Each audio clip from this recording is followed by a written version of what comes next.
Hello and welcome to part 3B of the Apodictic Imago Dei, my Kant series, my three-part Kant series that is broken up into many different pieces. In part 3A, it served as a prologue, so it was an aggressive executive summary laying out the core thesis of the principle of substrate coherence and explicitly revealing the correlations between Kantian transcendental structures, like the forms of intuition and the unity of apperception, against the neural architecture like grid cells and the default mode network. It ultimately revealed that the Imago Dei, that's the image of God, is the apodictic truth of practical reason, and that is corroborated by our biology. So today we're moving on to part one, actually, in our series, which is part 3B, part one of part 3B. And this is the architect's despair, a world unmoored. I don't want to give away what we're going to be talking about in the episodes. I want you to follow with me here. To grasp the magnitude of Kant's project, one must first feel the chill of the abyss that he confronted. The Enlightenment, for all its triumph, the proclamations of reason's power, had culminated in a profound intellectual crisis. The rationalism of Descartes, Spinoza, and Leibniz had spun magnificent metaphysical systems from the loom of pure logic. But these systems were like castles in the clouds, disconnected from the firm ground of lived experience. They were, in Kant's later terminology, a grand transcendental illusion, where reason untethered mistook its own logical structures from the structure of reality itself. It was the Scottish philosopher David Hume who took both the chisel and hammer to these glass palaces. With a calm and devastating precision, Hume deconstructed the ideals. He argued that our most fundamental beliefs have no basis in reason at all. Look for the self, and you will only find a flickering bundle of perceptions. Look for causality, and you will find nothing more than the mind's habit of expecting one event to follow another. And most terrifyingly, look for a rational basis for morality, and you find only sentiments of approval or disapproval. The distinction between virtue and vice is not perceived by reason, but it is felt by the heart. The realization was the alarm bell that roused Kant from his, this dogmatic slumber. If Hume was right, then the rational foundations of knowledge were built on the sand. Science was mere habit, the self was a phantom, and morality was a subjective whim. The universe was stripped of its rational order, and humanity was stripped of its unique dignity. In Hume's worldview, we were creatures of habit, adrift in a sea of meaningless sensations. This world for Kant was the world of heteronomy in its most terrifying form. The term describes a state where the will is determined by something outside of its own reason. Hume's philosophy described a mankind utterly lost in heteronomy, a species governed not by the self-legislating power of reason, but by the alien laws of sensation and psychological habit. We were slaves to our inclinations, puppets of our perceptions. This was a world where a rational appeal to a shared universal morality was impossible. It was a world where human beings were fundamentally alien to each other, locked in the private prisons of their own sentiments. After spending time and reading Kant, I imagine Kant carried this in despair. And that despair was not merely intellectual, it was profoundly empathetic. He must have seen a suffering humanity, stripped of its claims to freedom and dignity, reduced to a sophisticated animal. I believe his entire critical project can be understood as a response to this despair. To do this, he knew he needed a new starting point, and this led him to his Copernican revolution. He observed that it had been assumed that all our knowledge must conform to objects. So let us then, he proposed, let's try the opposite. Let us assume that objects must conform to our knowledge. Let us assume that the world as we experience it is not a raw, unfiltered reality, but a reality structured by the innate faculties of our own minds. The source of order was no longer to be sought out there, but in here. He would begin the painstaking work of forging the mirror. Pillar 1 of Part 1. The bifurcated will and the neural architecture of freedom. Kant's critical philosophy does not merely rescue knowledge from skeptical dissolution. It forges a mirror in which humanity may at last recognize its own infinite worth.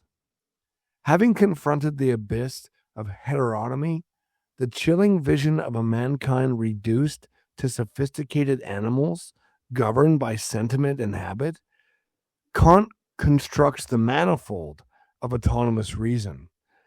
And its center stands the human will, no longer a single indeterminate power, but a carefully distinguished structure capable of self-legislation. In his late ethical writings, particularly the Metaphysics of Morals, Kant clarifies that will, it is not monolithic.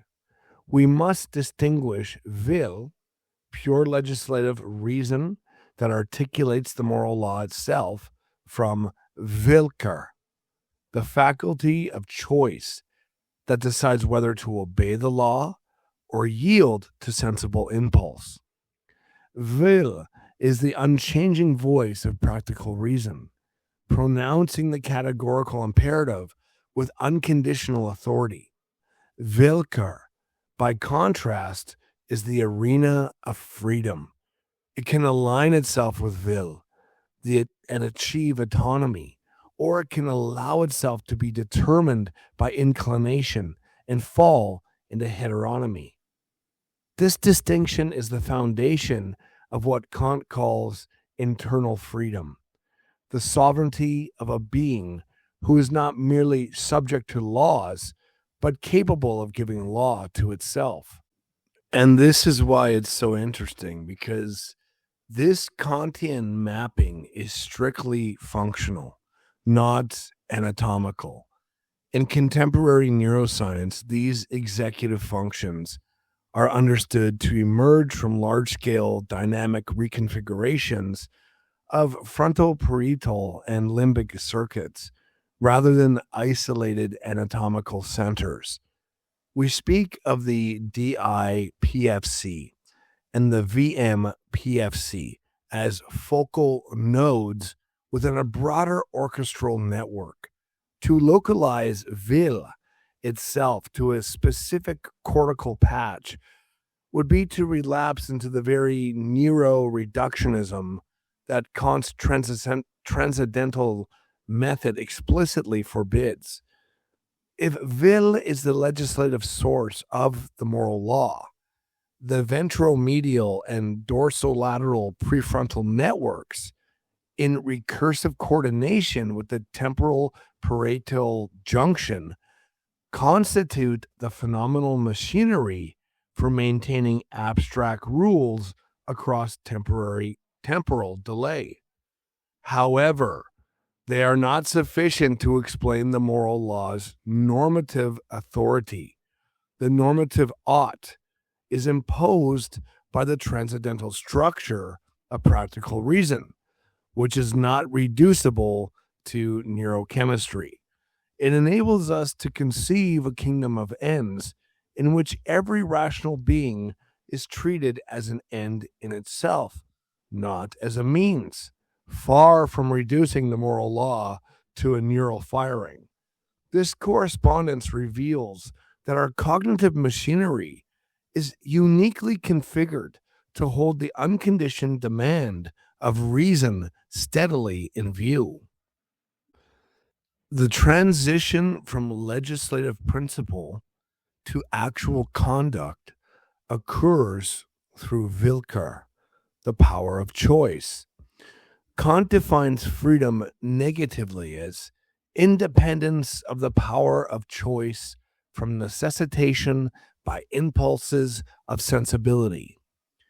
Well, 21st century neuroscience illuminates this independence as the mechanism of top-down inhibition.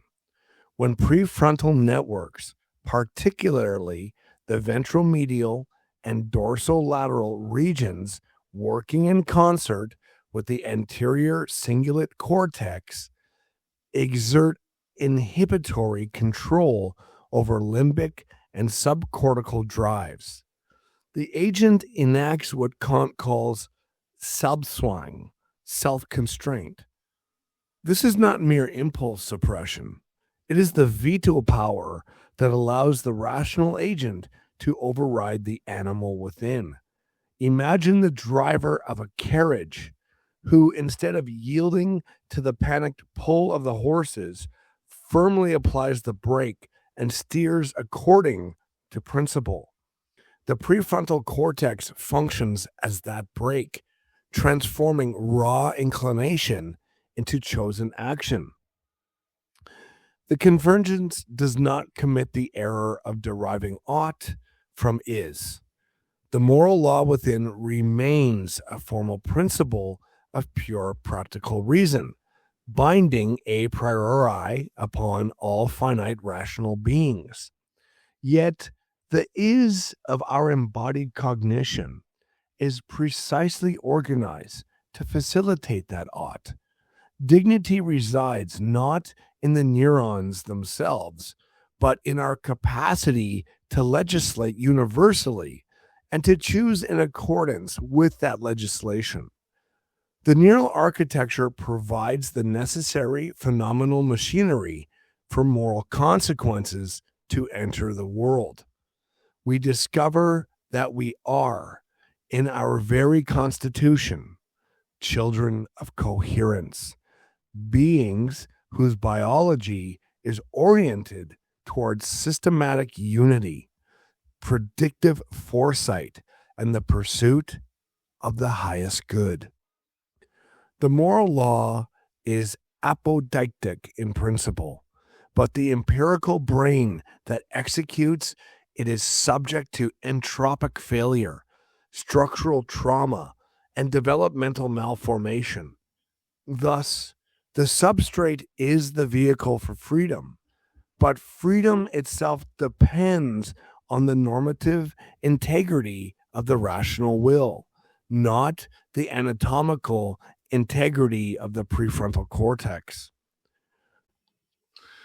Thus, the mirror begins to reflect its divine image.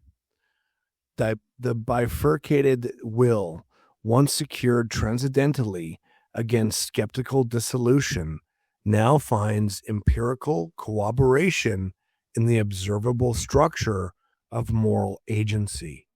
We are not born already good, but we are born with the physiological capacity to choose the good over the animal, a capacity that elevates rational nature to an end in itself. In this light, the Imago Dei ceases to be an article of contested faith and becomes a logical necessity disclosed by the very architecture of the reasoning being. I want to be clear. I am asserting that the Imago Dei, image of God, is not a mystical magic trick. I am asserting the fact that human biology evolved a prefrontal network capable of mapping abstract moral landscapes via grid cell architectures and exerting top-down rational control over base instinct via DIPFC VMPFC interaction. In short, what this means is that our brains are actually hardwired to make the transcendental real. Part 2, the manifold of the soul, constructing the mirror. The task Kant set for himself in the Critique of Pure Reason was monumental. To conduct an inventory of the mind, to map its innate structures, and to demonstrate how they create the world of our experience. This was transcendental philosophy, an inquiry into the a priori conditions for knowledge. The first layer of this mirror is the transcendental aesthetic. Here, Kant makes his stunning claim. Space and time are not objective features of the world. They are the two pure forms of our intuition. They are the universal grid or lens through which the mind must perceive any sensory data.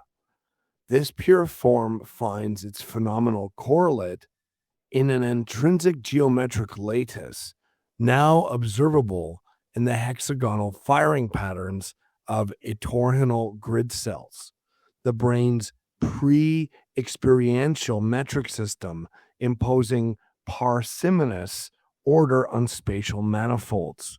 Crucially, this lattice is not space itself, but the biological vehicle through which the transcendental condition is met.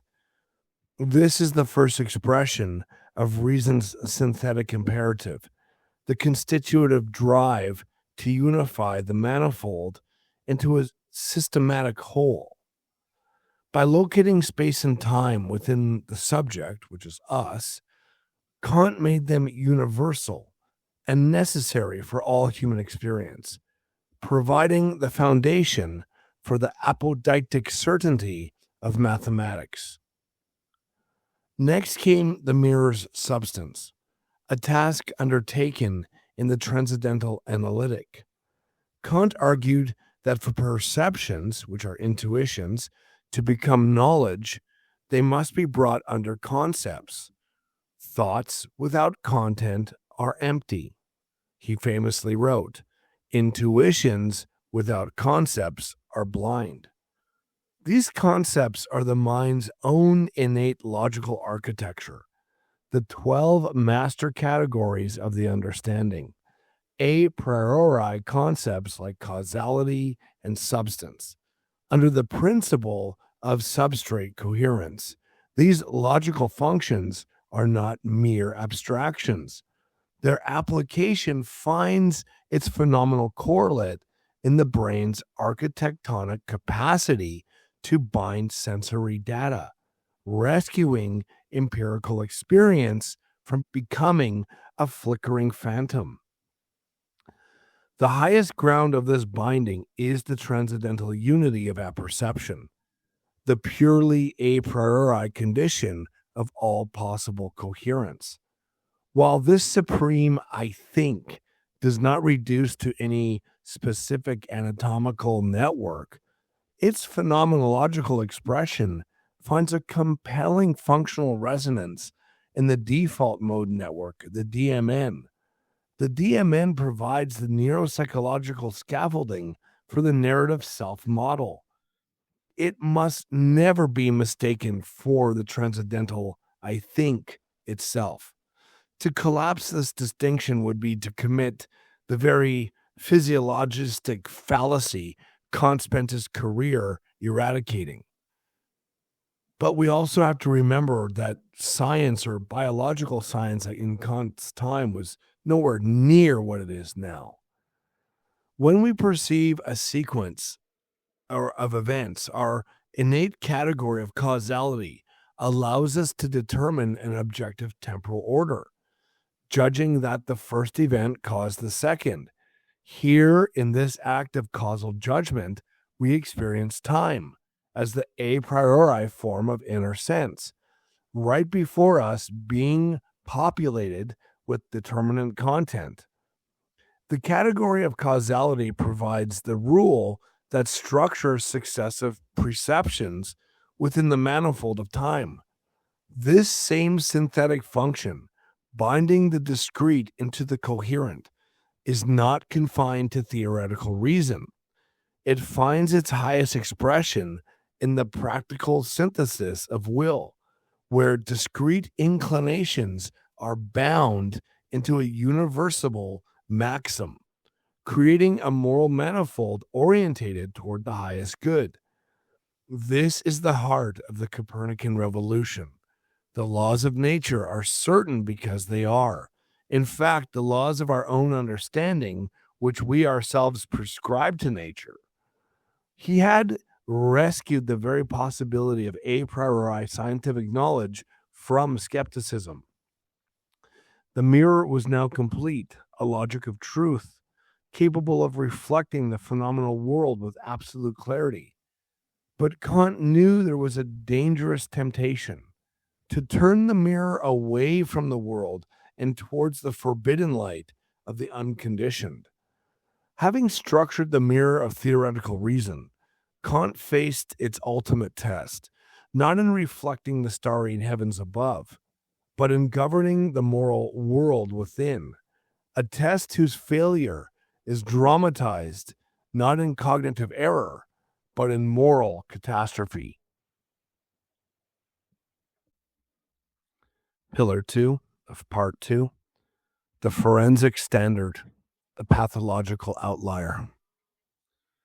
We turn now to the most harrowing test of the Kantian mirror, the figure of the murderer at the door. This is not a hypothetical puzzle to be solved with clever exceptions, but a forensic diagnostic, a pathological outlier that exposes the fragility of autonomy in a world still gripped by heteronomy. The scenario originates in Kant's resolute 1797 essay on a supposed right to lie because of philanthropic concerns. This is where he responds to Benjamin Constant's challenge. May one lie to a would-be murderer inquiring after an innocent friend hidden in the house? We begin by confronting the axe murderer, not as a moral dilemma inviting compromise, but as luminous evidence of a collapsed manifold. The ancient Greek term for sin, hamartia, it means literally to miss the mark, to deviate from the proper path. In Kant's system, evil is no positive demonic force, but a privation, a radical inversion of rational incentives where self-love usurps the moral law. As he writes in Religion Within the Boundaries of Mere Reason, quote, "We call a man evil, not because he performs actions that are evil, contrary to law, but because these actions are of such a nature that we may infer from them evil maxims in him," end quote. Radical evil consists in subordinating the moral law to self-love, incorporating occasional deviation into one's fundamental maxim. The murderer at the door embodies this deviation in its most catastrophic form, a total failure of Selbstzwang, where the high-order machinery of reason serves not universal legislation, but the screaming impulse of the animal. The axe murderer is the manifest evidence that we inhabit a broken world.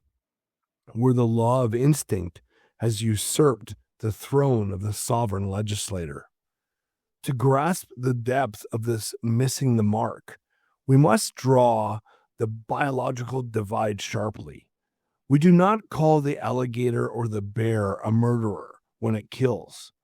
We recognize it is an unbridled force of nature, operating in pure heteronomy, determined entirely by sensible necessitation without the theater of rational choice, lacking altogether the prefrontal orchestration and top-down inhibition that defines human sovereignty.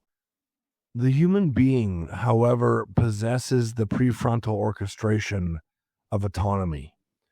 This is held to an infinitely higher standard. Kant defines freedom as the will's independence from necessitation by impulses of sensibility. The horror of the human murderer lies precisely here. He commands the very neural architecture designed for the kingdom of ends, the dorsolateral and the ventromedial networks, sustaining universalizable maxims and inhibitory veto power, yet chooses to deploy that sovereign machinery in service of destructive inclination. His failure is a collapse of the German Selbstzwang, which is English for like self-compulsion.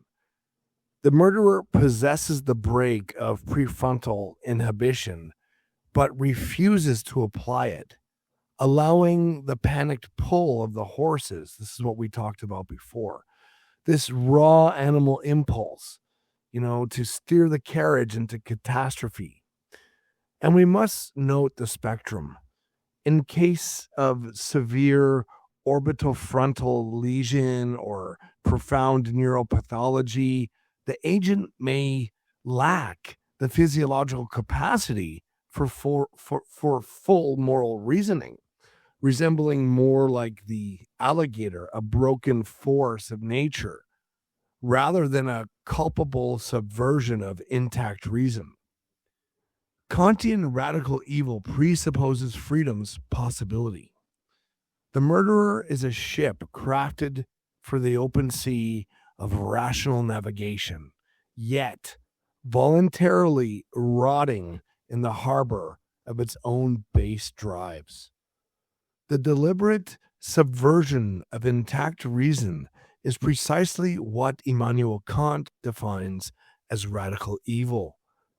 The profound corruption or perversity of the human heart, wherein the agent does not merely fail from weakness, but actively adopts a supreme maxim that subordinates the universal law to the incentives of self-love. In the Kantian framework, this depravity is not a passive animal defect, but a dynamic, free misuse of our sovereign choice, Willkür. The murderer's intent is corrupted, not because he lacks the pure legislative command of reason, the Will, but because his fundamental disposition, his Jinsong, has inverted the ethical order of incentives, elevating immediate inclination over unconditional duty. By weaponizing his high-order cognitive machinery to execute a lawless maxim, he demonstrates the deepest level of the propensity to evil, depravity, actively corrupting his natural predisposition toward the good and introducing a catastrophic desynchronization into the living substrate of moral agency. Aristotle observed that if the art of shipbuilding were in the wood, ships would exist by nature. The design resides not in the raw material, but in the form imposed by the builder's mind. So too with humanity. Our transcendental teleology is not inscribed in microscopic flagella or genetic code alone, but in the architectonic structure of practical reason itself. The manifold unfolding through our capacity to set ends that are also duties. How long would mere wood float upon the waters before evolving into a ship, complete with sails, oars, helm, and purposeful voyage? Centuries, millennia? Yet some imagine that matter adrift in primordial chaos could, through blind process alone, yield beings capable of formulating universal law, contemplating their own dignity, and navigating toward the highest good. Are we not then the unique point where the intelligible realm of freedom becomes efficacious in the natural world? The phenomenal instantiation of a nominal capacity?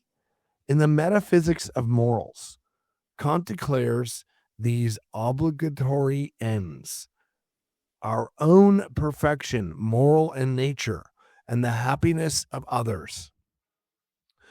We are not merely accidental survival machines. We are phenomenally embodied as end-setting beings whose deepest grammar is the moral law, resolving the chaos of discrete facts into holistic value. Our potential is unimaginable because we alone bear this teleological orientation, a living manifold whose highest function is systematic coherence toward the highest good, the proportionate union of virtue and happiness. We are the living paradox that the critique labored to make coherent. The infinite, the finite, the finite, let's not get carried away here, the finite vessel of infinite reason, the determined appearance of transcendental freedom. This purposefulness is no abstract obligation, but a physiological and rational necessity yielding its own profound reward, an internal freedom as the sovereignty of a being who gives law to itself, the God within guiding the will toward moral and civil outcomes. The agent acting from duty experiences a serene peace and satisfaction. The physiological joy of a navigator who knows they are on the right course, generating a neuroendocrine state of low cortisol and coherent dopaminergic signaling. This internal biological harmony is mirrored externally, securing reputation among rational peers, self-assurance in a coherent identity, and stability across temporal manifolds. No wonder our biology is systematized thus. The will, properly legislated, generates these inescapable outcomes of coherence. As Kant postulates, the highest good demands that virtue be crowned with proportionate happiness, secured regulatively through practical faith. The axe murderer's tragedy is twofold. He violates the formal duty of truthfulness, a sacred command of reason prescribing unconditionally, and he forsakes the internal guarantee of moral consequence, abandoning luminous coherence for the high entropy wilderness of unchecked impulse. Let us be rigidly clear. This neuroendocrine state is a secondary epiphenomenon, not the moral motive. Kantian ethics demands that we act from duty alone, irrespective of whether the brain rewards us with serotonin. The peace is a phenomenal consequence of substrate coherence.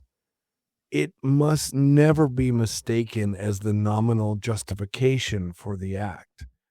The good will retains its absolute worth even in the face of crushing neural dissonance, precisely because its value is formal, not empirical.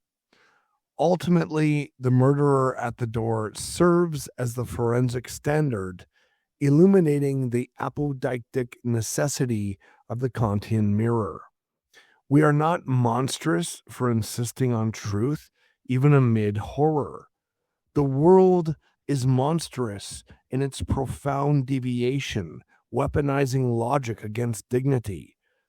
Kant performs no cold etiquette, but a diagnostic autopsy on rational madness itself. The pathological outlier proves the rule. From the perspective of practical reason, it appears as if our embodied is, the neural substrate of veto power and universal legislation, is precisely configured for the ought of the highest good. Any deviation, therefore, is judged by practical reason, not as mere error, but as a catastrophic failure of the very rationality that constitutes our humanity in the nominal order. In this light, the categorical imperative emerges not as rigid prohibition, but as the regulative guidance system for beings born to navigate toward divine image. The Imago Dei as logical, embodied necessity, the moral law within us testifying to a divine legislator, the virtuous disposition reflecting the archetype of humanity, pleasing to God.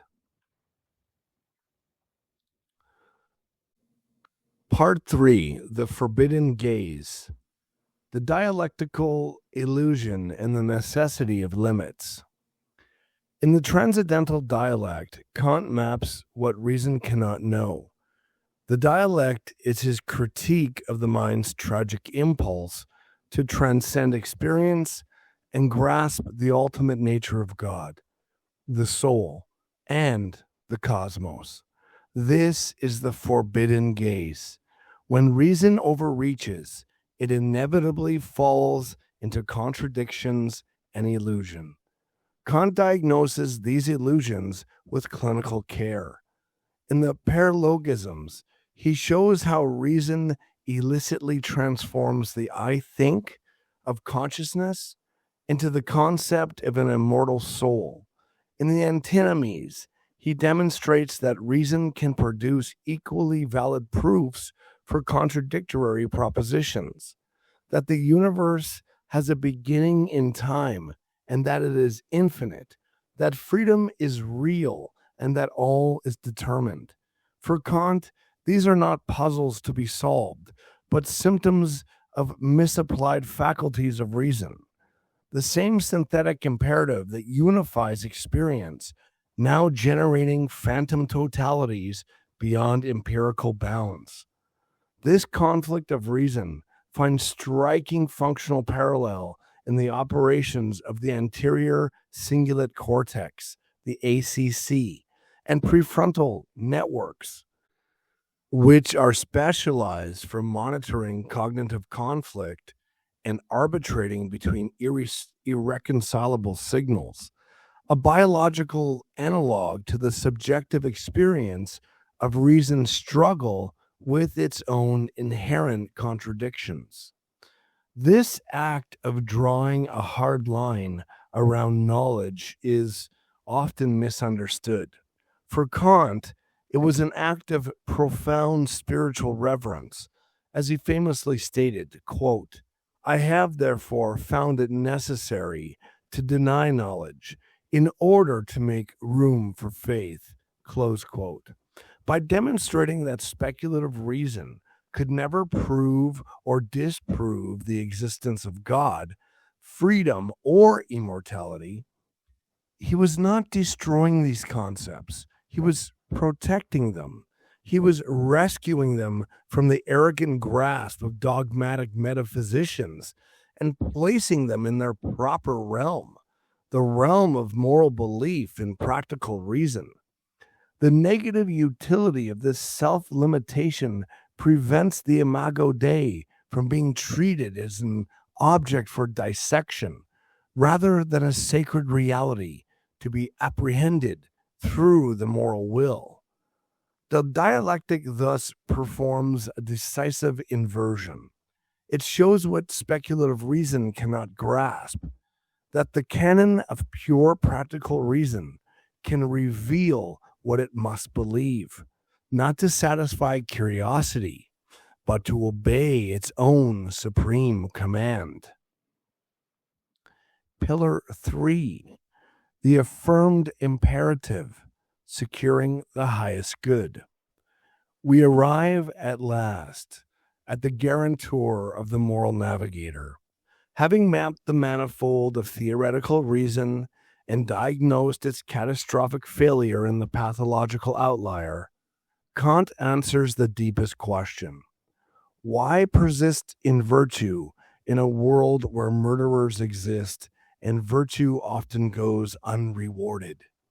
For the moral life to remain coherent, reason requires us to adopt certain postulates, necessary assumptions for the sake of action. These are not proven facts of theoretical knowledge, but apodictic practical beliefs demanded by the very structure of rational will. As Kant establishes in the Critique of Practical Reason, the moral law commands unconditionally, yet pure practical reason also seeks the complete object of its striving, the highest good, summum bonum, the proportionate union of perfect virtue and deserved happiness. Without assurance that the union is possible, moral endeavor would collapse into incoherence, a command without conceivable fulfillment. The three postulates of practical reason, the epistemic modesty of the postulates. Kant reminds us that the postulates are not theoretical dogmas, but presuppositions and a necessary practical respect, end quote. Neuroscience, let me say this, neuroscience does not prove that God exists. Rather, it reveals that the human brain operates as if a moral order is the ultimate reality. The first postulate is immortality. So the soul's continued existence permitting endless progress toward holiness, for no finite life suffices to achieve complete conformity with the moral law. The second is God, a supreme intelligence ensuring through wise and just governance that virtue ultimately receives its proportionate happiness. And the third, freedom, already secured negatively in the analytic, is affirmed positively as a necessary condition of moral imputation and agency. These postulates are navigational necessities. The brain, as 21st century discovery reveals, is fundamentally a future simulating, value ordering organ. Its theta phase procession and perspective sweeps generating compressed forward models of possible worlds oriented towards systematic unity and reward maximization. This architecture demands regulative ideas as its internal poles of coherence. Without regulative ideas extending predictive manifolds toward ultimate proportion, the system risks desynchronization and nihilistic collapse. The postulates prevent despair, sustaining the moral navigator's trajectory. The highest good is the conceptual requirement binding these postulates. Virtue must be crowned with happiness, not as incentive, but as consequence. Yet nature alone offers no guarantee. Without immortality and divine harmony, the summum bonum becomes impossible, rendering the categorical command absurd. Our neural substrate quietly affirms this necessity. We are, in our very constitution, oriented toward its pursuit. The neural architecture of an end-setting being whose predictive coherence is constitutively orientated toward and aspires regulatively to the conceivability of moral completion. Pillar 4, the luminous necessity. Thus, the affirmed canon shines forth. The end of metaphysics is indeed the guarantee of moral consequence. We find this guarantee not in speculative proof, but in the reasoned postulates of practical life, reflected in the coherent structure of the organ that thinks them. We see again what Kant postulated. Nature quietly confirms we are the physical instantiation of a logical necessity. Finite vessels who bear the luminous imperative towards systematic wholeness. The convergence is not optional. It demonstrates that any worldview that seeks to deny the practical postulates of God, freedom, and immortality must also explain away not merely moral experience, but the very structure of the brain that makes coherent experience possible. A task that reduces to explaining away the explorer by dismantling the compass. The Imago Dei emerges as, well, to me, undeniable certainty, the rational navigator, fallible yet aspiring, embodies creation's regulative unity, the moral law within testifying to divine harmony, the virtuous will forged in the navigation between pathological collapse and regulative hope, reflecting the archetype that is pleasing to God. Part 4, the apodictic command, the moral law within. The tripartite structure, the mapped manifold of theoretical reason, the forensic standard diagnosing its pathological collapse, the affirmed postulates securing its regulative hope, finds its raison d'être not in contemplation, but in the command.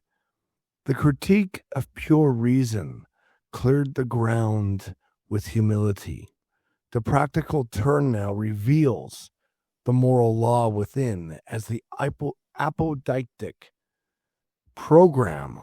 This neural architectonic system is constitutively oriented toward instantiating the active principle, shifting gaze from starry heavens above to sovereign legislation below. Kant announces this vocation in the groundwork of the metaphysics of morals. Quote, "It is impossible to think of anything at all in the world, or indeed even beyond it, that could be considered good without limitation, except a good will." End quote. This goodwill is the phenomenal output of a system operating in perfect substrate coherence. The prefrontal sovereign successfully orchestrating the manifold synthetic unity, applying inhibitory veto over raw impulse, and steering by regulative poles towards the highest good. Talents, fortunes, even tempered virtues can serve heteronomy if corrupted. Only the goodwill, intention aligned with self-given law, radiates unconditional worth. Contrast the pathological outlier. The murderer generates corrupted output, evil maxims, subordinating coherence to limbic subversion. A truly moral act arises not from inclination, but from duty, respect for the moral law, reason legislates to itself. This law manifests in the categorical imperative, the core formal procedure of moral cognition. Its universalization formulation, quote, act only according to that maxim whereby you can at the same time will that it should become a universal law, end quote. This is no abstract rule, but the descriptive operation of intact prefrontal networks, the universalization module executing the formal universalization procedure, propose a maxim, model a world where all act upon it, detect systemic contradiction or collapse. The lie crashes the simulation, destroying trust foundational coherence. It fails not merely logically, but as a neural desynchronization, threatening social manifolds. The humanistic formulation deepens dignity. Quote, so act that you use humanity, whether in your own person or in the person of any other, always at the same time as an end, never merely as a means, end quote. Rational nature exists as end in itself, unconditional worth demanding systematic respect. Autonomy crowns this vision. Highest order self-causation, where the unified, sovereign I, whose transcendental form is an a priori condition for any self-consciousness, and whose empirical vehicle involves the DMN, asserts global governance over the psychic economy. Heteronomy yields to subsystem determination, limbic horses pulling the carriage. Autonomy integrates the manifold. The sovereign asserts legislative authority, binding inclinations into universal maxims under self-given law. We become citizens of the kingdom of ends, rational legislators mutually recognizing ends in themselves. This autonomy is living cognitive techne, the refined skill enacting moral command. An impulse arises heteronomously from sensible wilderness. The sovereign I engages, utilizing the manifold synthetic function to form a maxim. It employs prefrontal veto to inhibit raw drive. It executes the formal universalization procedure, simulating universalization, detecting contradiction. The result? Coherent moral action, experienced as goodwill, yielding peace and satisfaction. The system's reward for alignment, low entropy, serenity colonizing high entropy, anxiety with luminous order. Here, the Imago Dei activates. Not static image, but dynamic process. Finite vessels executing infinite rational worth through self-legislation. The tripart foundation boots up to its primary function, autonomous command, revealing divine logic embodied in our very architecture. Pillar 5, the freedom to drive. Executive sovereignty in a broken world. The apodictic command, the moral law within, emerges not as an abstract decree, but as an active principle orchestrating the tripartite foundation we have mapped. The manifold provides synthetic structure, the forensic standard diagnosis deviation. The affirmed postulates orientate toward proportion. Together, they constitute the operational principle of a system designed for sovereign navigation. This sovereignty is the freedom you are wired for, not the license of the animal, but the orientation of the rational pilgrim. Your neural architecture is a sanctuary in perpetual vigil. Every impulse is a whisper from the wilderness awaiting your universalizing discernment. To live heteronomously is not to be free. It is to be a guardian asleep at the gate, allowing the chaos of the wild to overrun the sacred ground. This is not merely a choice, it is an evolutionary climax. We are the first entities to achieve semantic self awareness, to hold the mirror of reason up to its own light, to utter the grammar of our own consciousness. While science often concludes there is no free will in the domain of preconditioned impulse, the me that awakens to its own rational nature possesses a cognitive techne, the tools to release the animal from the anxiety of the wilderness and grant solace to the beast. Consider the riot of the animal me, the shrieking committee of impulses demanding immediate appeasement, the high entropy state of heteronomy where raw inclination reigns in blind determinism. Inclination surges as sensible necessitation threaten desynchronization and collapse. Yet the teachings of Christ and Kant converge as a lived rational techne, a refined practical skill of the soul. This is not a mechanical technology, nor a physiological algorithm. It is a normative capacity to reorient the manifold of inclinations through the sovereign act of self-legislation, achieving a coherence that biology alone could never prescribe. This, then, is the freedom that you are wired for. The navigator awakens. The sovereign I engages its prefrontal orchestration. First, the restraint, that self-compulsion, that Selbstzwang, that's the German word.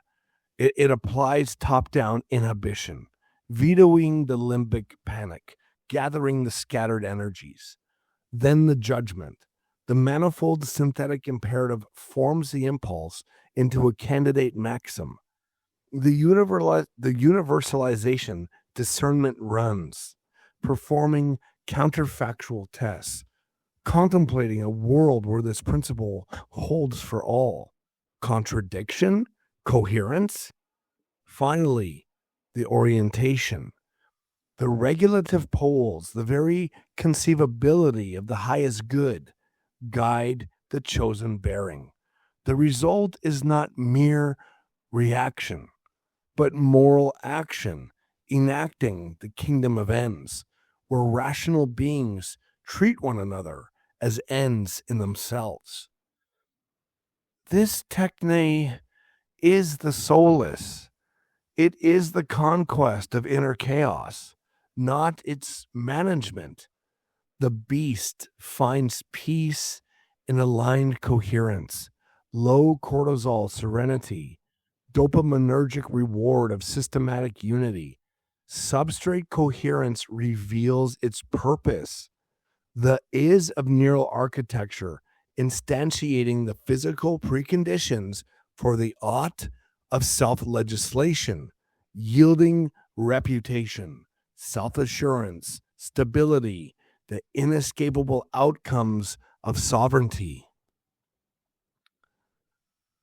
Pillar 6, the prophetic return, the affirmed Imago Dei. We have all, in our sentimental cowardice, committed the same foundational misreading.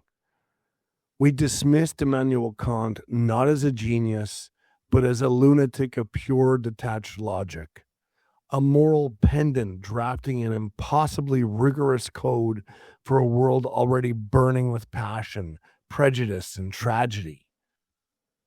We see his categorical imperative as a cruel joke, a sterile prescription for beings made of warm blood and fatal flaws. But we're profoundly wrong. We were reading the diagnosis as if it were the disease itself. The true monstrosity was never the terrifying and relentless rigor of Kantian philosophy. It was in the brutal observed reality he had the unflinching intellectual courage to diagnose. Our reality, the human condition, were rational beings, creatures endowed with a sacred autonomous capacity for moral law, willingly and repeatedly shred their own inherent dignity. We accuse Kant of ignoring the fire, but at the same time, and ever since, he was the only one sober enough to turn his gaze away from the spectacle of the flames and instead perform a ruthless analysis of the arsonist's mind. His philosophy is not a blueprint for an imaginary perfection.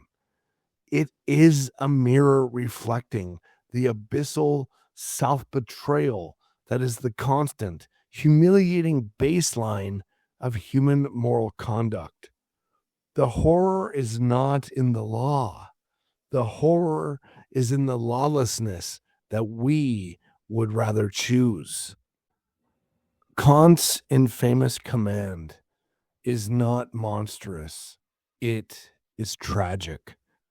It reveals that our world is so fallen, so steeped in heteronomy, that it forces us into impossible choices where any action we take implicates us in a system of evil. The horror of the scenario of the axe murderer at the door is the ultimate evidence of our collective failure to live up to the demands of our own reason. The reversal arrives with quiet devastation. Kant was not legislating etiquette for broken reality.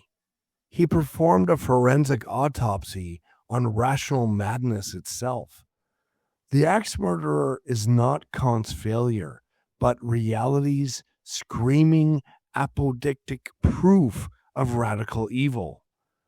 Hamartia as catastrophic navigational error, missing the mark of reason.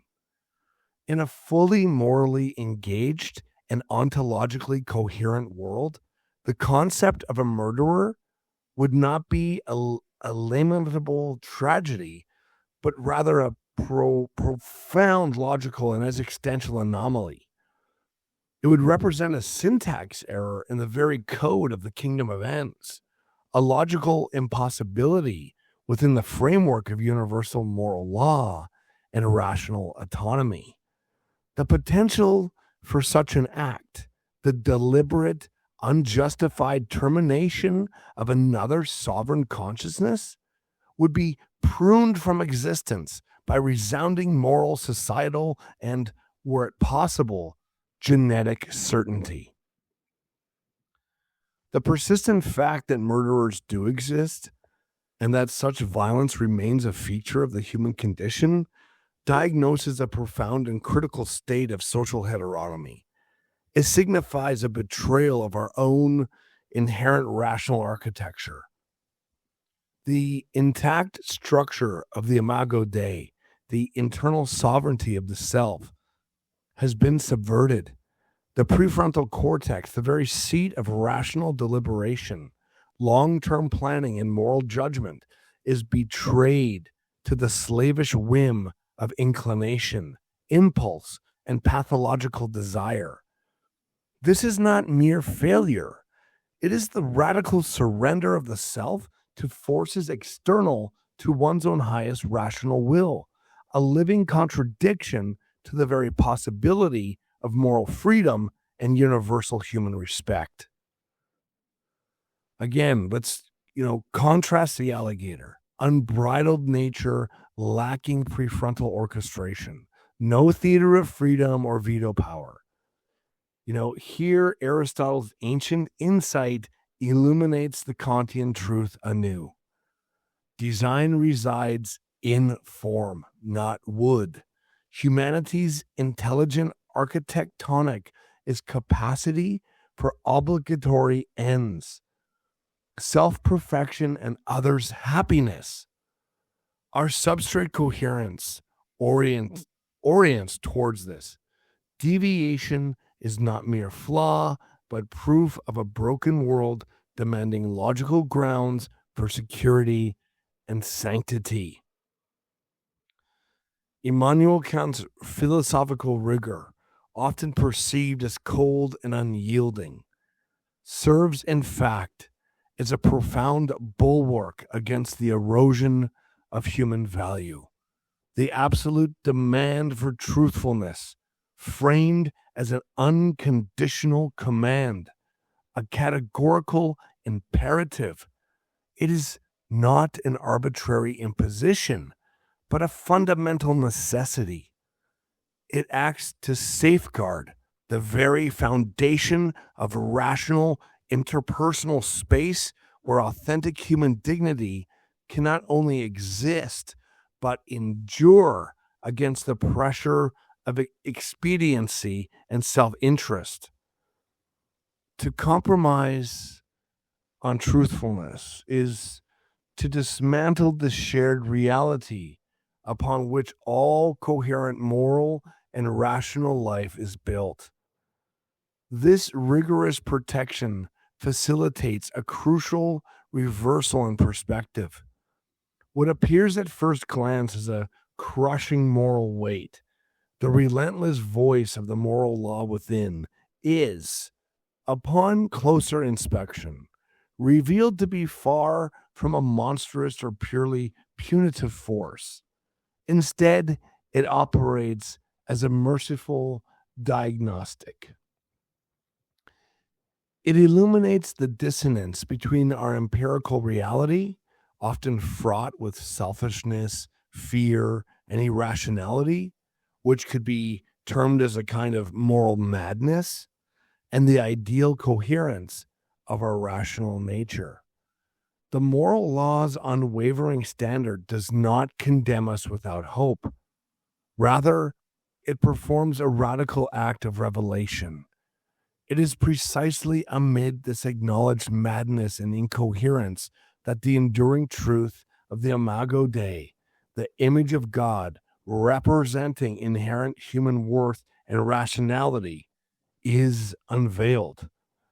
The moral striving, the painful awareness of one's own failing against the law, is itself the most compelling evidence that something greater, something aligned with absolute value, is present within the human person.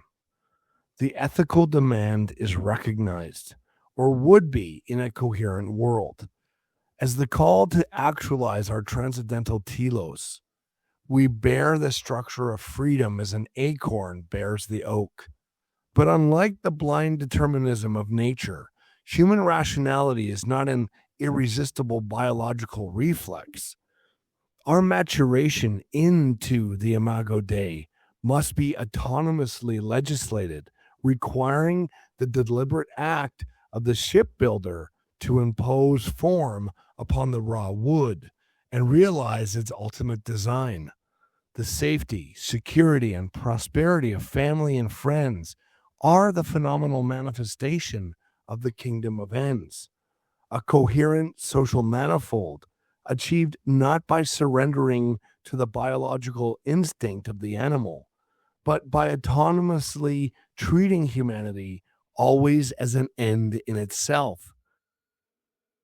This summons requires a shift from fragmented self-serving and materialistic empirical existence guided by mere inclination to an integrated, rational life defined by moral law. This turning effectively affirms the Imago Dei, making the inner moral struggle the realization of human freedom and inherent worth. The tripartite foundation is now laid bare before you. The universal manifold, the forensic standard, an affirmed postulate is not a theory to be acknowledged. It is a system to be inhabited.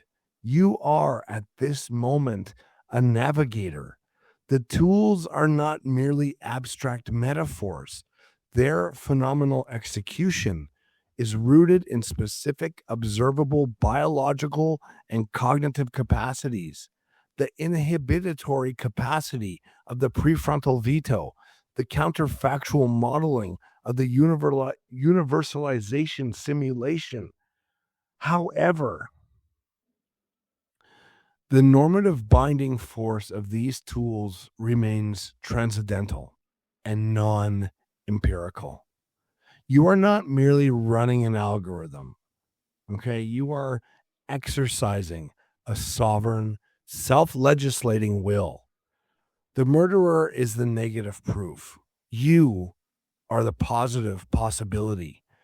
The diagnostic is complete. The command is apodictic.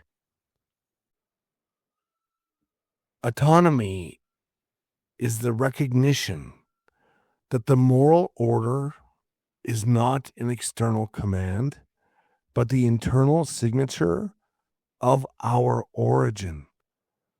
What if this techne, this capacity to navigate by the star of universal law, what if it's not an evolutionary accident, but a homing instinct?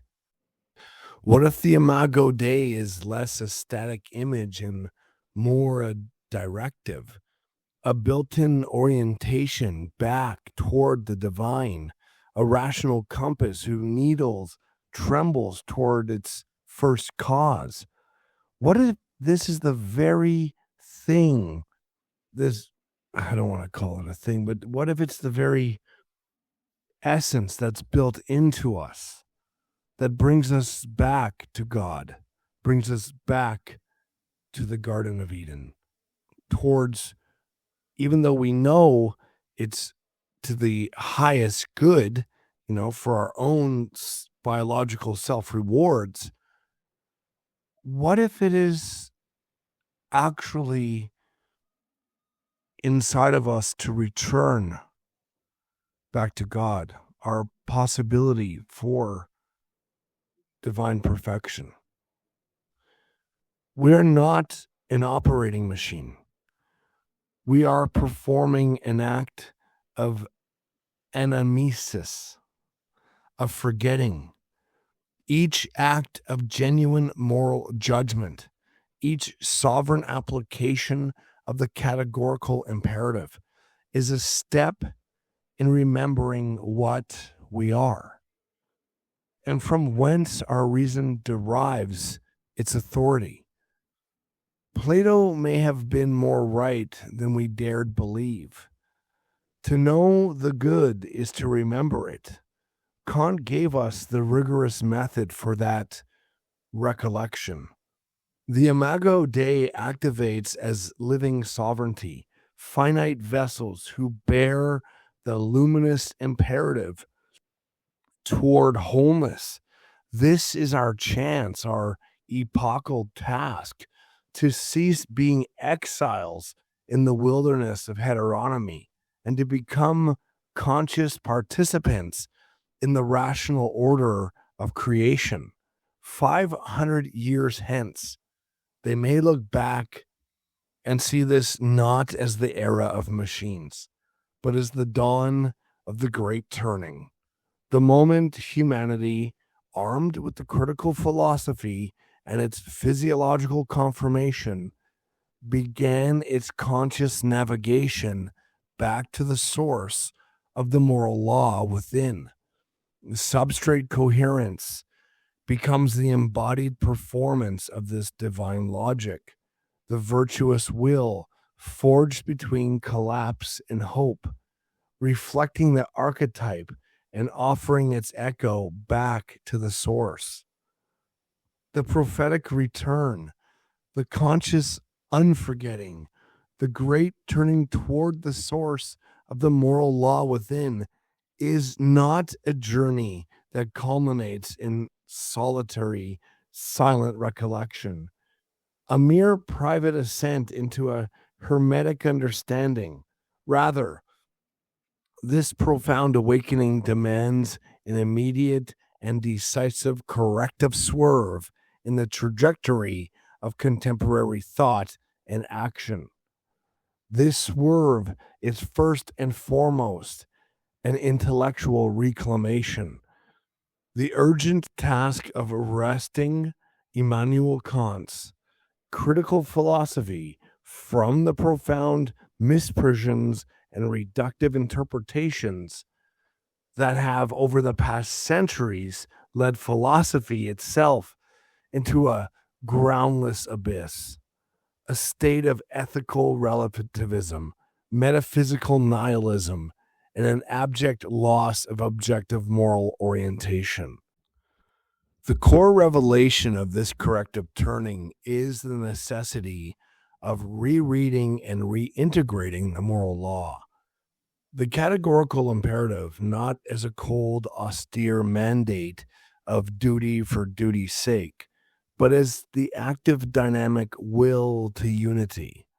This is the will, the inherent rational impulse of being toward coherence, toward the realization of the kingdom of ends, and toward the ultimate reconciliation of the phenomenal and noumenal realms. The moral law, therefore, is the engine of existential and cosmic integration. Finally, the prophetic return projects a concrete, tripartite foundation as the immediate and essential future task for renewed philosophy, a philosophy we might term physiosophia. This future endeavor is structured around three interlocking movements, all centered on the rationalization and awareness of being's modality. Number one, the ontological rationalization, the systematic clarification of the modes of being, moving beyond mere descriptive phenomenology to a rigorous ethical metaphysical understanding of reality informed by the moral law as the principle of unity. 2. The epistemic awareness, the conscious recognition and mapping of the structure of human knowledge, not merely as a tool for empirical manipulation, but as the necessary framework for apprehending and enacting the aforementioned will to unity. 3.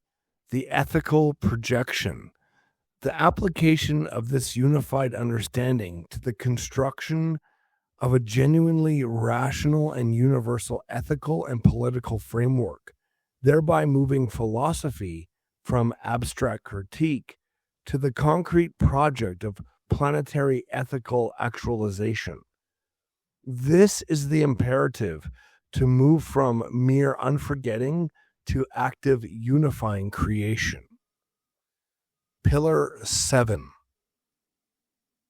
The corrective turn, from nihilism to navigation. The great turning from divine ground to tragic forgetting. The great turning is not merely spiritual. It is a philosophical and theological course correction, a reclamation of a ground that was abandoned not out of ignorance, but out of willful pride. The darkest detour in Western thought was not a failure of intellect. It was an active negation of known knowledge.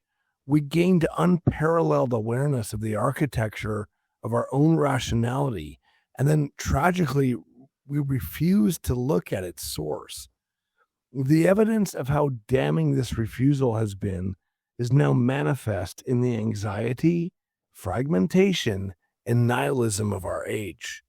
Let us begin where the detour should have ended, with Schelling, the misunderstood philosopher who spoke the final reconciling word before the fracture. Schelling's revelation, the ungrund and the divine ground. In his mature philosophy of revelation, circa 1830s, 1840s, Friedrich Wilhelm Joseph Schelling achieved what Kant's critical reserve could not. He completed the bridge from negative philosophy, the mere formal logic of what can be thought, to positive philosophy, the actual, real, self-revealing ground of being. Schelling confronted the same terrifying abyss that would later haunt Heidegger, the ungrund, the primordial, chaotic, undifferentiated ground of all existence. But Schelling did not stop at the terror. He recognized that this abyss was not a meaningless void, but the generative womb of God. The abyss is the infinite potentiality out of which the divine, in an act of absolute freedom, condescends to reveal himself as the personal God, the ens realisum. For Schelling, human reason, the Kantian I think, is not an autonomous atom floating in a void. It is the finite image of this divine self-revelation. Here, Schelling rescues theology from heteronomy. God is not a celestial tyrant dictating laws from without. God is the ontological ground of freedom itself. Our rational nature, our capacity for universal law-giving, is a participatory gift, a stamp of the divine logos imprinted upon our finite flesh. To be human is to hold the mirror of reason up to the infinite and to recognize that our inner I think is only possible because there is an I am that grounds it. The abyss, therefore, is not a problem to be walled off. It is a mystery to be entered into through faith. Faith in Schelling's mature frame is the voluntary, rational subordination of our finite will to the infinite ground, an act that does not abolish autonomy, but perfects it. Had we stopped here, philosophy would have possessed both the map, Kant's transcendental architecture, and the destination, Schelling's personal God. But we did not stop. We chose to negate this knowledge. Heidegger's negation, the abyss without the ground. Nearly a century later, Martin Heidegger, circa 1920s, inherits the Kantian manifold, the structured a priori grid of space, time, and the categories.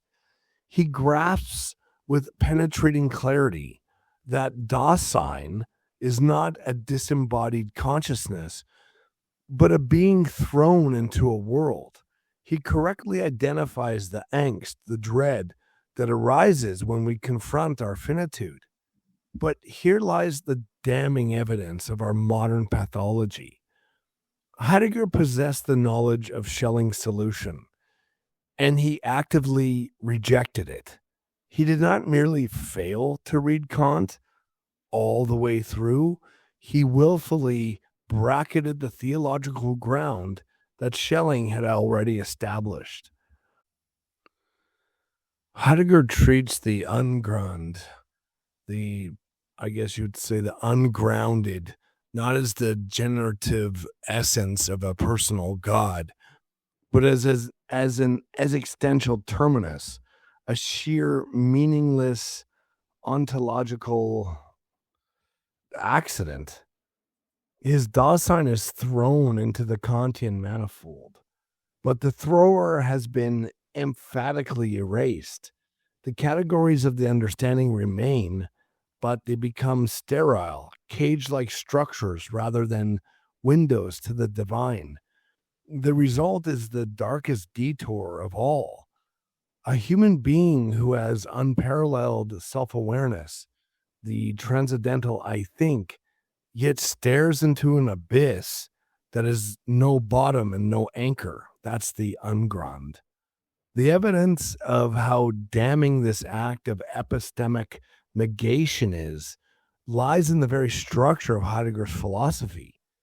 He borrowed the machinery of Kant, stripped it of its moral telos, the highest good, and set it adrift in a sea of historical contingency. He pathologized inauthenticity, the Das Man, as a fall into social pressure. He offered no positive cure beyond a vague, poetic resoluteness. Why? Because he negated the one thing that could actually resolve the tension, the voluntary subordination of the will to the God who grounds that will. A manifold without a ground is not a sanctuary. It becomes a labyrinth. The anxiety Heidegger described is not a philosophical given. It is a punishment of our willful amnesia. We forgot the God within, and we were left shivering in the cold mechanics of our own magnificent cognitive machinery.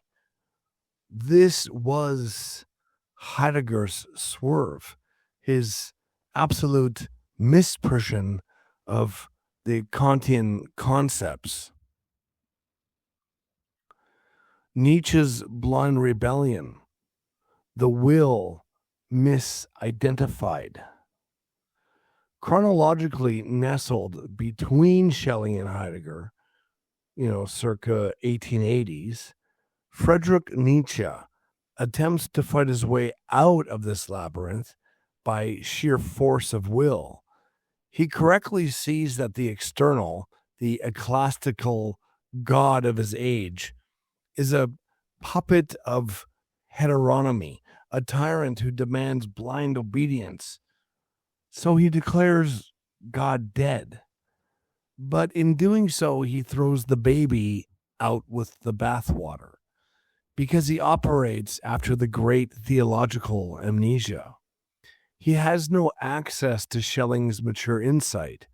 He never realizes that the God within is not a competitor to human freedom. It is the constitutive ground of that freedom. Nietzsche looked at the manifold of human drives and saw a chaos that must be violently unified through the will to power. But a will to power that has been severed from its divine source is merely what Schopenhauer called mindless striving, an endless, exhausting cycle of self-overcoming that ends in psychological burnout and social entropy. The correction to Nietzsche is not to reconfigure his will to power into a will of unity, as if he merely mislabeled Kantian morality. The correction is to demonstrate that he mistook power for grace. The true ultimate act of will is not the domination of others or even the domination of inclination.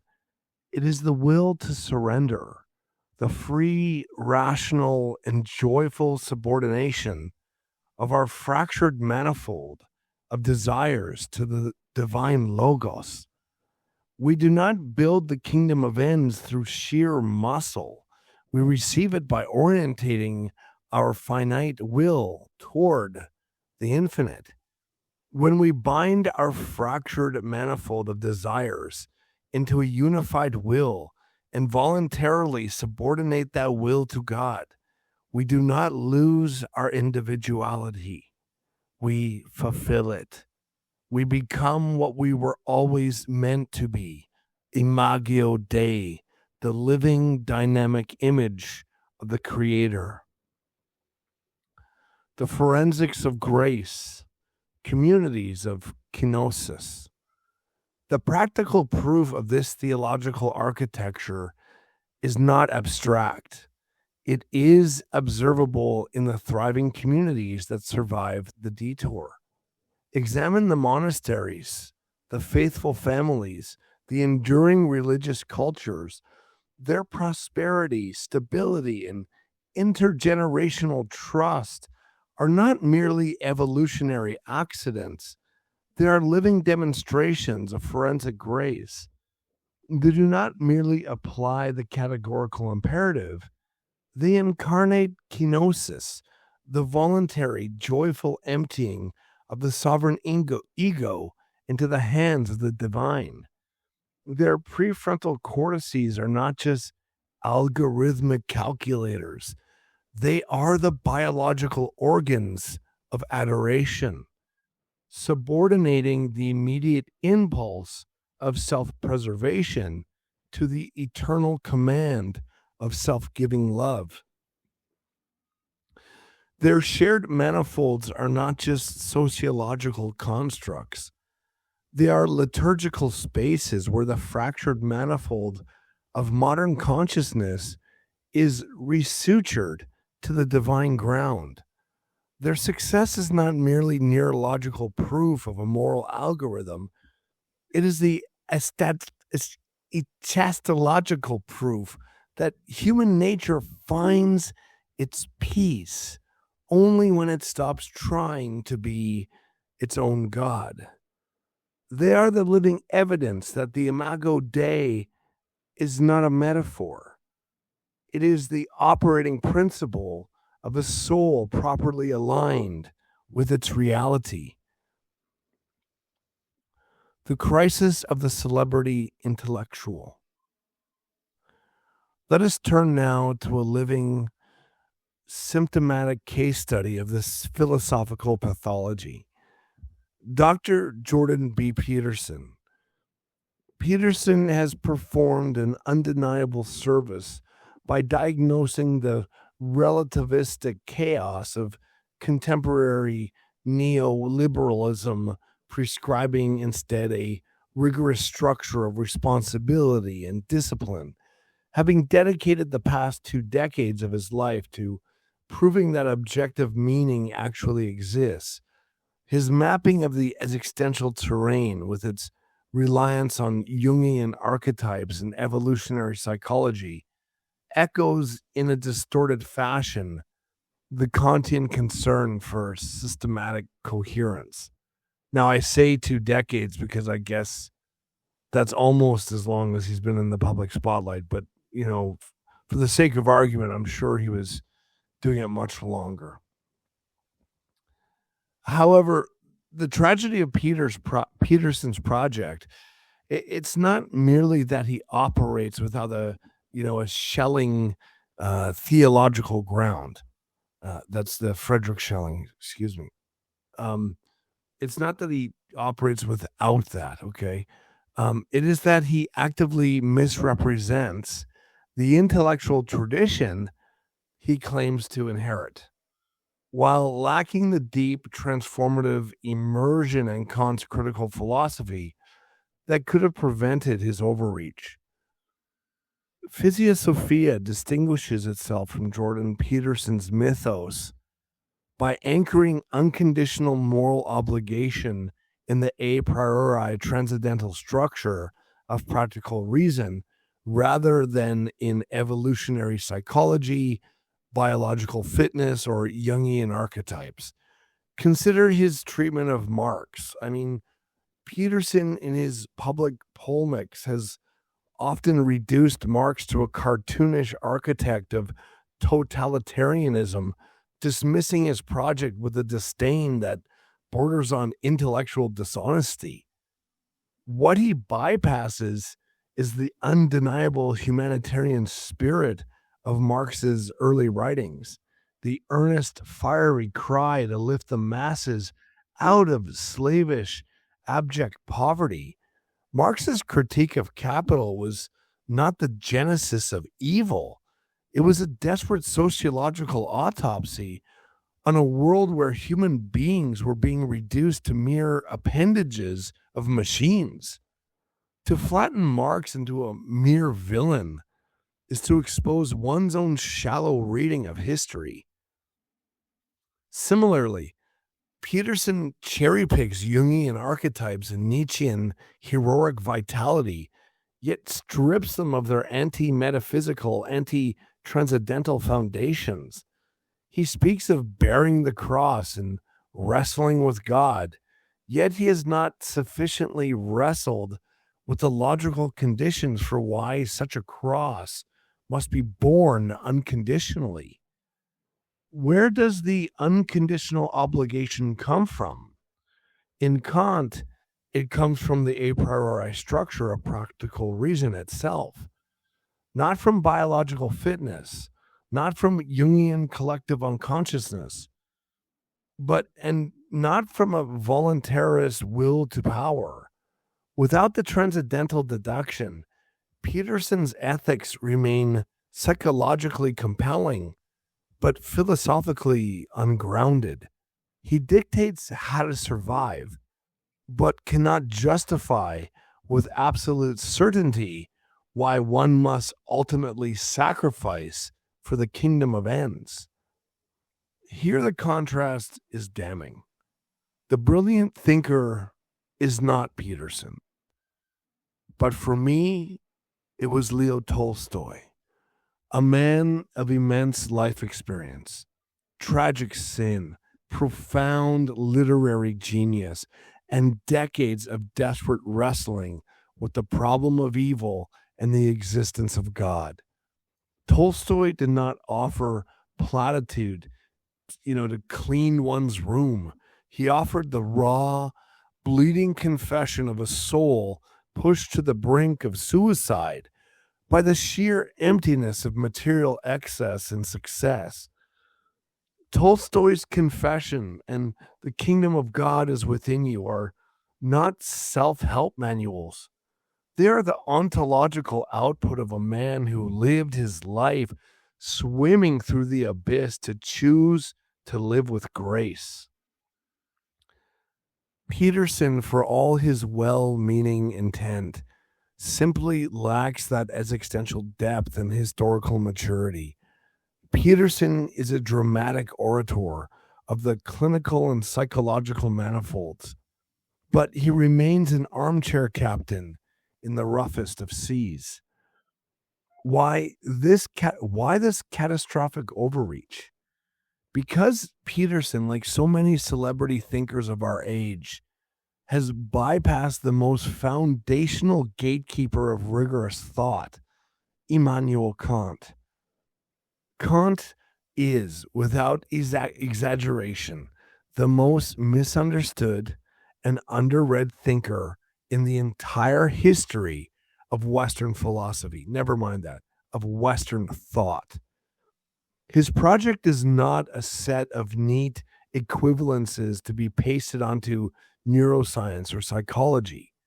It is a transcendental inquiry into the conditions of possibility for any coherent experience, any objective knowledge, and any binding moral obligation.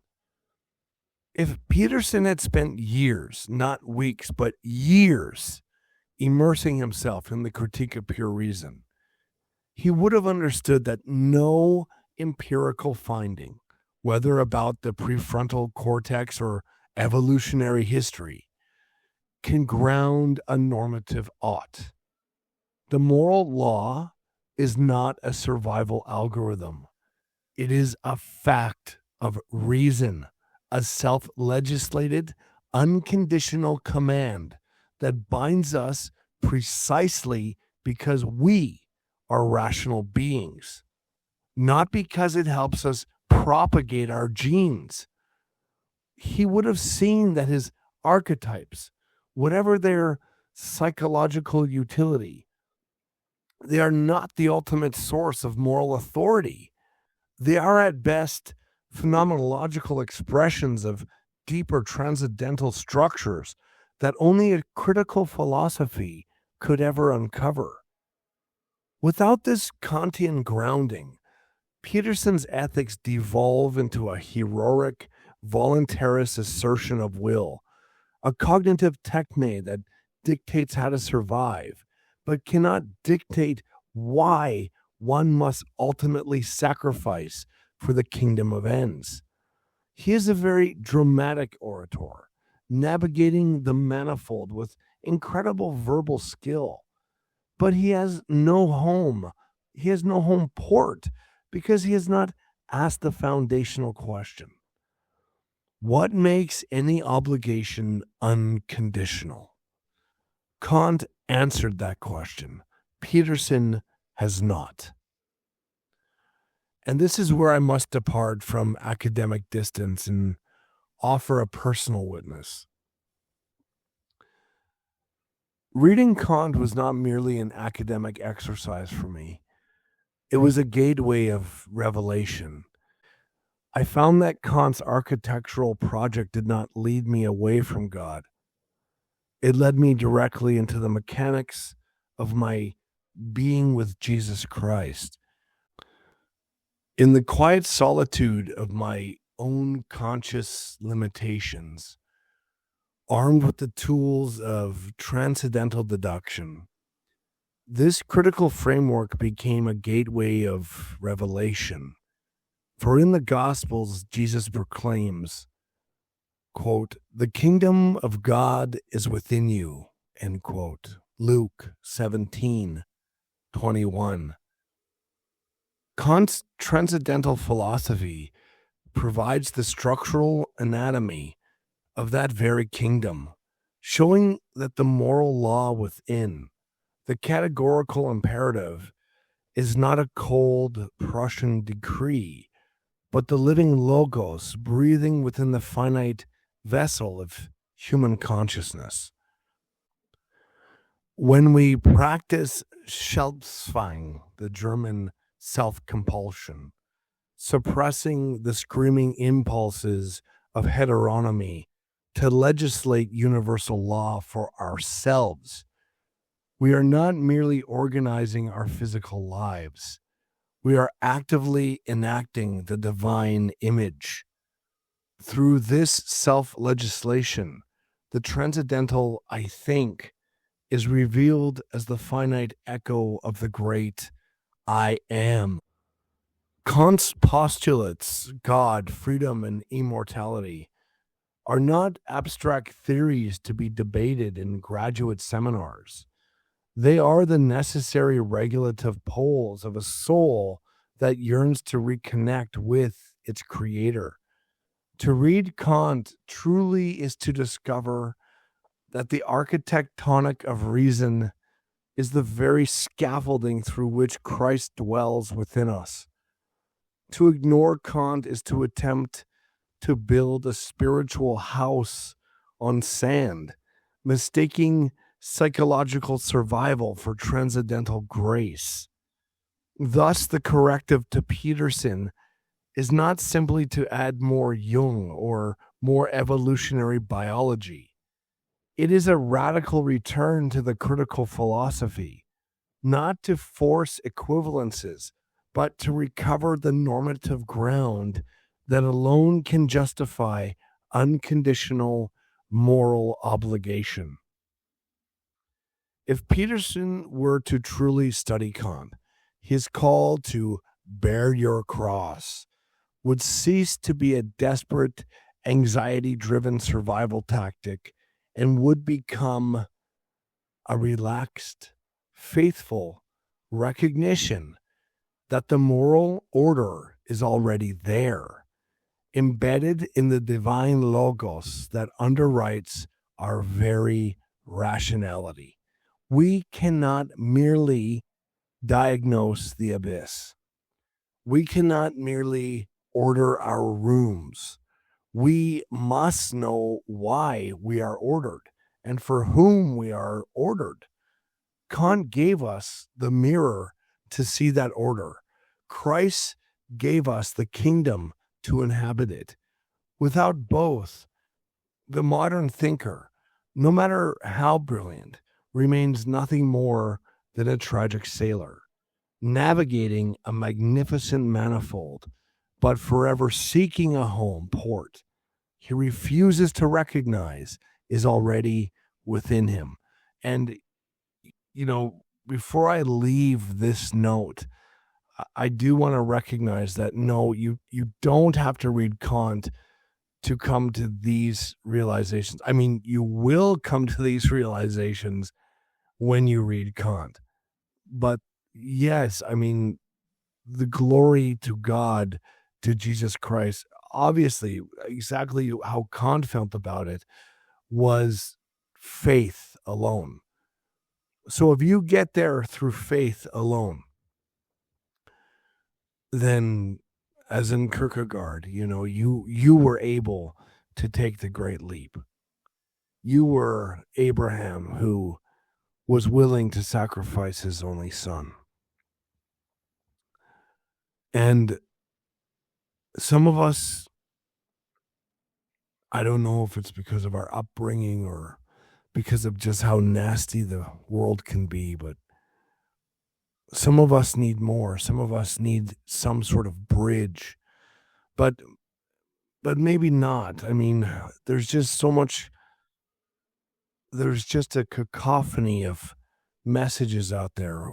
What to believe, what to follow, what to think, how to think, and Kant, not the eternal salvation of Jesus Christ, but Kant can be the finite salvation, to understand that you are built with reason intact.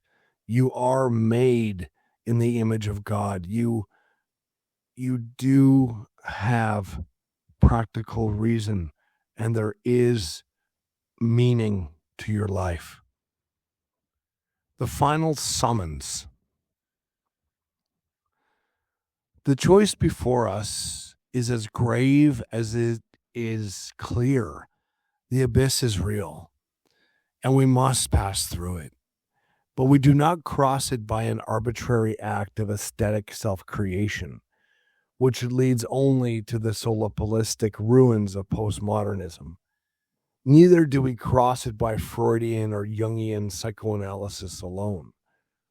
We cross it by an act of faith, a deliberate, rational, and voluntary subordination of our finite will to the infinite ground. The moral law within us is not the final word. It is the signature of the divine logos, calling us back to our source. The 20th century was the era of deconstruction, of gaining immense self-awareness and using it to negate the knowledge of our theological forebearers. The result was the nihilistic breakdown of social bonds, enemy, and the quiet despair of the modern soul.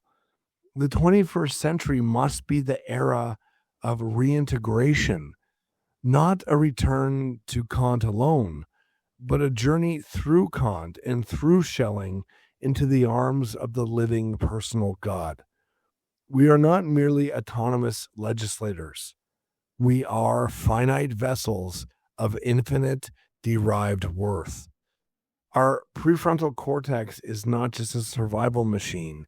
It is the throne of delegated sovereignty.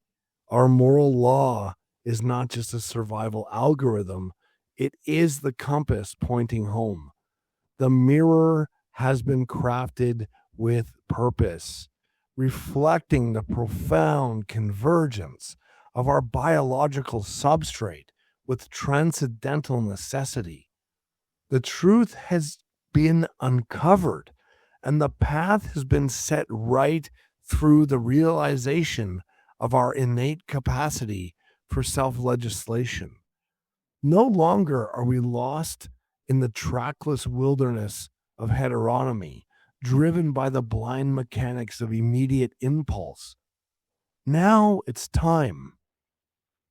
Step back into the world with courage, armed with the cognitive technique of prefrontal veto and universalizing simulation. Return with conviction to the communities of kenosis, where the sovereign ego is joyfully surrendered to the divine order. Guide your journey anew, navigating the complex social manifolds by the unyielding compass of the categorical imperative. And in that sacred act of conscious unforgetting, let the Imago Dei stir to life within you, not as a distant, rigid command or a cold, sterile formula of duty, but as a fiery, passionate awakening. This is the divine spark rekindled within your very soul, a living testimony to the principle of substrate coherence, where the phenomenal machinery of the brain and the noumenal demands of the moral law achieve their sole legitimate synthesis in the practical act of self-legislation. The nominal and the phenomenal do not theoretically collide. They are reconciled exclusively through the sovereign performance of the good will. The very point at which the finite rational being acts as if the moral order is the ultimate reality.